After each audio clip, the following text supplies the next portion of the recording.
Hi, my name's Nick, and welcome to episode 5 of Need More Vocals, where I go around and interview people from the music industry, be it musicians, promoters, managers, and anyone else that is involved in the music industry. Tonight's episode, we have Finn Zemba. Tell us about yourself, Finn, and what you do in the music industry. Kia ora, I'm Finn, or as my online presence may be known as Finn Did a Thing. I am a photographer within the music industry here in Wellington, primarily freelance, not with any magazines or agencies that would potentially be involved with that. So that's helping any musical artist or just anything music related with anything visual, whether it's photography, videography, socials, and whatever. So been doing that for coming up to 2 years now, and I'm mainly based here in Wellington, the capital, but recently I have been expanding across the North Island. 2 days ago I was in Auckland, 3 days ago I was in Taupo. Going to be going to the South Island soon, so that'll be fun. Yeah, primarily here in Wellington, but been branching out and seeing what the rest of the country is. And do you play any instruments yourself? I play a little bit of trumpet, but Nice. You don't see many bands with trumpets these days. I think I've seen three in the 2 years. I think I've seen three. One was like a Latin band, and the other ones have been like ska. It's not a common instrument that you want in your band. Yeah, no, we had two ska bands the other night. Actually, it was both of them with trumpets. So this interview series is about tackling the problems in the New Zealand music industry, and from a photographer's perspective, what do you think is the biggest social problem that we have in the music industry at the moment for New Zealand? Can you define what you mean by social? That is a very broad term in my mind. An example of a social problem, whether it be, I was trying to think of like an example. It could be gender inequality, could be race discrimination, those sorts of like social things. Poverty, but I mean, we're going to have an economic question later, so don't do poverty. Well, I mean, that would be my answer, because even in some of the rural towns, you do have quite a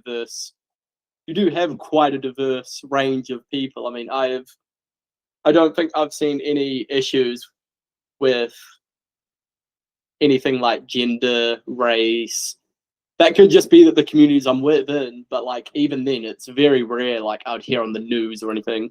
So in terms of things like that, I wouldn't say we've got too big of a social program in terms of your classic social issues that are quite poignant today in political speak.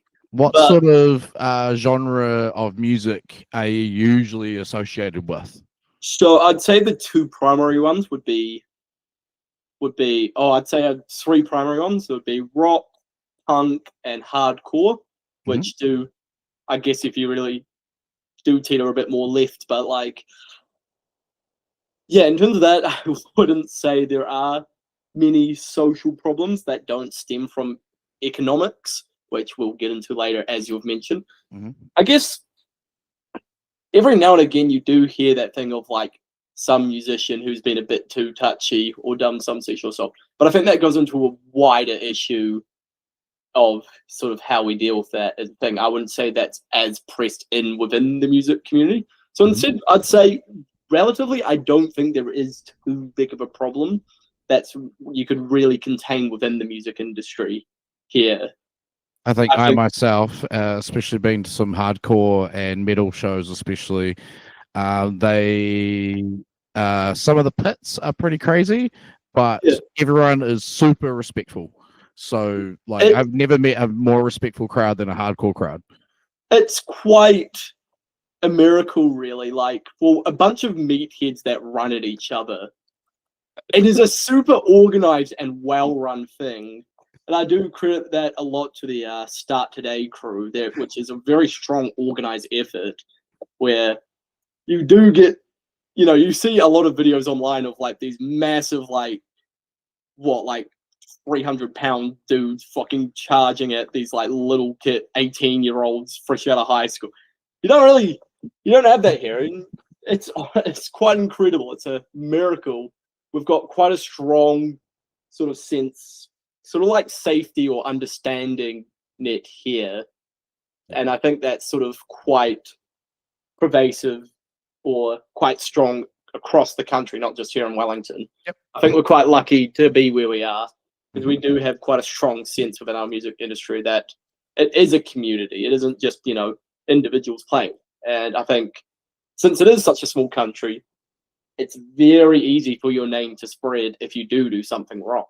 Yeah. So socially, we're quite, even if it isn't quite intentionally, like there's no like strict rule or code, but it's like just kind of like more common sense that travels well across the country. Yeah, I think we're quite good in the social sense. Yes. So moving on, political problem. What do you think is the biggest political problem in the New Zealand music that affects the New Zealand music industry at the moment? Currently, as this interview takes place, it's 2025. We are under a right-wing government who traditionally don't fund arts and things like that. But even looking back over the histories and things like that, what do you think is the biggest political problem that affects us now? When I think of sort of New Zealand music, I think when everyone does, unless you're part of the scene, no one's going to remember the 2020s. No one's going to remember the 2010s. We're going to remember the 2000s and the 90s, because that's, and we still quite fantasize it. Like, I don't know if you go into like a supermarket or a store, most of the music you're going to hear. I think there's some law. I'm not too educated in that sense, where a lot of New Zealand music does have to get playtime. Yes. A lot of it is from those two eras. And that's because back then there was a much stronger emphasis on, maybe, I wouldn't know if it was Kiwiana, but a lot more Kiwi musicians were sort of prompted up. And ever since maybe the John Key years, it's just eroded, where it's been more about, imported music, which is fine. You can't force music down people's throats, but we don't really promote New Zealand musicians anymore. I mean, there's only like maybe 4 bands that I could say has hit the mainstream out of New Zealand.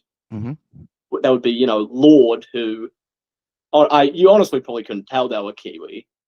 Yes. They feel much more like an American or British import than a Kiwi these days. Yep. You've got Alien Weaponry, who are still quite contained within their scene. Who I'm hoping one of the members is going to jump on this interview series, by the way. Oh, that's cool. I guess you've got 660, but they're still quite contained within our continent. Yeah. And then, I'm trying to think of anyone modern I can think of. Maybe probably LAB.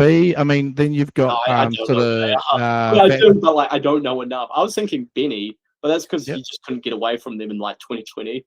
True. And then Fat Freddy's Drop would be probably the only one, only because I know that they have massive audiences in Europe and things like that. So, they don't really they do bigger audiences here, but they don't fill out stadiums and things. We're a country that has a lot of more emphasis on our sports than our arts, and so ever since those sort of scenes from the 90s and 2000s and that big push for bringing Kiwi sort of music into our forefront, we don't do that anymore. Art is very much subjective, and it's also very much seen as very much a side thing. It's not as essential to society as a lot of people would imagine. Like, a lot of people kind of push it to the sideline because, it's not as important as food or anything. But we do lose a lot of our national identity as, art, and as practically as important as sport is to our identity. But we don't push it as equally, as meaning, it gets a lot less funding, it gets a lot more permanence. I mean, I can't imagine any minister of the arts going into Valhalla and knowing how sticky those floors are. You know, Everyone knows how sticky those laws are. yeah, you know, if arts to a lot of our sort of governments, and that's not just our current one, that's like previous one. Arts are like wow when there's like a lot of foreign interest in it because it's high fashion. Yeah, And, the biggest funding that the government gives out to arts is, or in the music industry anyway, is the New Zealand Symphony Orchestra. yeah, and I don't think many people really care too much about that. It's because I'm imagining that's a lot more classical. Yeah. Yeah. Yeah. Feel like that's So moving on, biggest economic problem in the New Zealand music industry. everyone's So, broke. Everyone's broke. Everyone's broke. And that affects all because if you think about it, you've got your artists, they're not making money, they're spending money to perform and not making much back. You've got maybe crew, so that's like sound engineers, me as a photographer, videographer, any techie if you're touring. They're not getting paid as much because not as many people can go to shows. You have to pick and choose and really want to go. Yep. So there's less money going. We're in a very neoliberal economy, everything has to trickle down. And then you've got the audience who can't afford to go. No one can afford to go, And especially, you do get your fan bases, you do get your crew, but like your regulars. But there's very much how often can you go, how much can you do? It's kind of like a typhoon or cyclone where it just you're constantly spiraling and it's pretty much impossible to get out of that track when no one can afford to go. It's quite it's kind of that part where what should be quite simple, I mean, quite a simple trip. I mean, during the 90s, you could see like the biggest act Nirvana for like $20, and that would be quite a reasonable thing. And now, for $10, $15 to see your local band, it feels quite steep and all that, when really that shouldn't be a problem. That should be something you could easily do for Friday night. That's like a cost of a pint. And even if you get a full show, a lot of that expenses are going else and pretty much just kind of rejuvenating into the paying for the next show or paying off the show you're just putting on. Economically, it's very much just the spiral of affordability where artists can't afford to put on shows without a lot of favors. Yeah. And people can't afford to go to shows. And then a lot of the things you need to grow, like sound engineers and all that, they're making less money, even if they're quite essential to growing, because a lot of the other fees are covered elsewhere, more importantly. So it's a rough patch. And I can't imagine. I mean, it probably wasn't worth as bad. It probably been like this for a while, and that's probably a global issue. But especially now that we're in a very, very tight space for money, it's just been exacerbated and worse. And I suppose it's also the death of monoculture in a sense where everything's so split. It's hard to get one audience somewhere because you can find your niche anywhere. Yeah, it's almost oversaturated. In a sense, yes. Yeah. This has been a sort of, I mean, obviously I've asked the same questions in every single interview I've done, but this has been sort of, you're saying there's similar things to basically every single person that has been on this interview series already. I interviewed a person called Don Whips, and he's a sound engineer here in Wellington, and he was just like, go support local bands, even if you don't drink, like you don't have to, and things like that.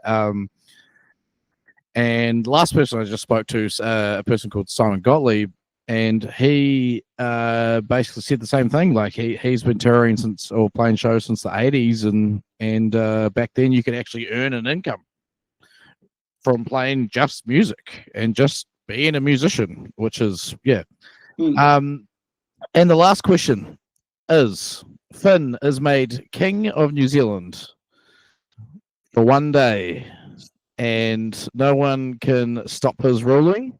What is the one thing you do to the music industry to improve it?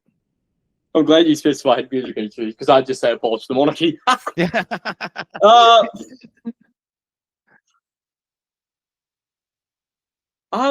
What is the one thing you would do to help the New Zealand music industry, if you could do anything?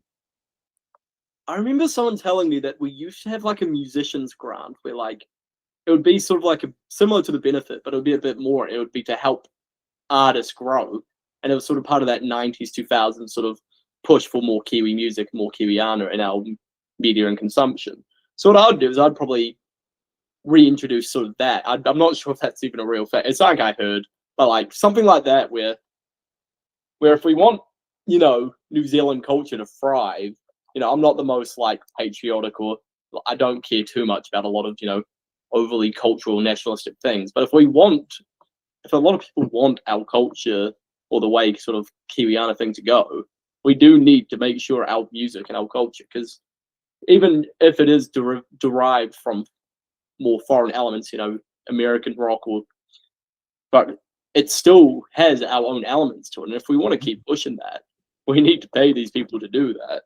Yeah. And so I'd probably have that sort of natural benefit and sort of more widely connected sort of government circle where like the Stomach and Palmerston North, it's not quite government run, I don't think, but it does have a lot of sort of connections with the government to keep it running. Yeah, it's subsidized by the council. Yeah. There we go. So something more like that, where there's a tight neck of everything you need, producing music, sort of pumped through you. And you sort of do get that with iGum in a sense, with, you've got those free gigs there to sort of showcase your music and all that for bands trying to grow. Mm-hmm. So it's sort of like an expansion of that as well. Mm-hmm. Because we're not, unless you've got rich parents, which most of them probably don't do music. Yes.